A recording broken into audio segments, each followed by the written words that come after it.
નમસ્કાર મિત્રો, સ્વાગત છે તમારું ફરી એક વખત કન્ફ્યુઝન પોઈન્ટના આ વિડીયોની અંદર। તો મિત્રો, વિડીયો પસંદ આવે તો પ્લીઝ વિડીયોને લાઇક અને શેર કરવાનું ભૂલતા નહીં।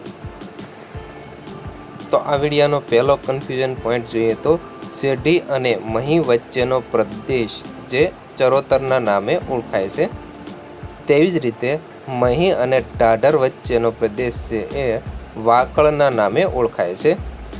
તેવી જ રીતે ઢાઢર અને નર્મદા વચ્ચેનો જે પ્રદેશ છે તે કાનમ પ્રદેશ તરીકે ઓળખાય છે।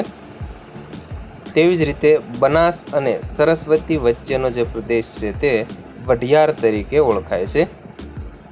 તેવી જ રીતે શેત્રુંજી અને ગેલા વચ્ચેનો પ્રદેશ છે તે ગોહિલવાડ તરીકે ઓળખાય છે।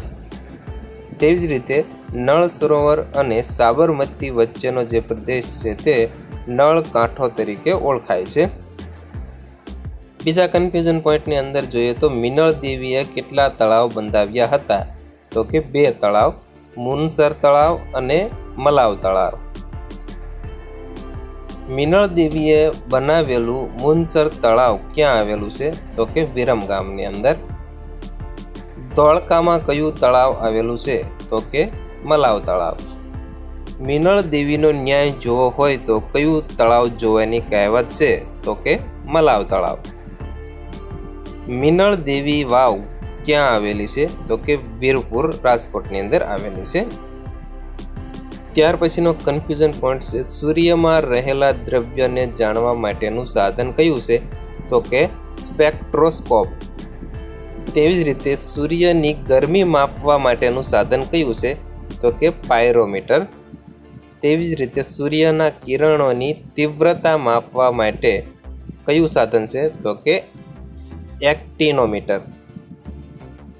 ત્યાર પછીનો કન્ફ્યુઝન પોઈન્ટ છે ભારતના એવા વડાપ્રધાન કે જે રાજ્યના મુખ્યમંત્રી બન્યા બાદ વડાપ્રધાન બન્યા હોય તેવા કુલ 5 વડાપ્રધાન છે। તો કે કયા કયા છે? તો કે એક કે મોરારજી દેસાઈ જે બોમ્બેના છે। તેવી જ રીતે ચરણસિંહ જે ઉત્તર પ્રદેશના છે।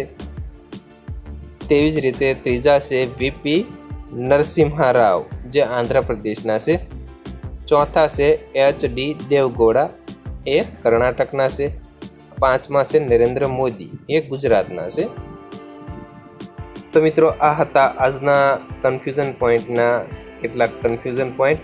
તો મિત્રો, ફરી વખત જણાવું કે વિડીયો પસંદ આવ્યો હોય તો પ્લીઝ વિડીયોને લાઇક અને શેર કરવાનું ભૂલતા નહીં, તથા બીજા કન્ફ્યુઝન પોઈન્ટ જોવા માટે પ્લીઝ અમારી આ યુટ્યુબ ચેનલને તમે જરૂરથી સબસ્ક્રાઈબ કરી લેજો।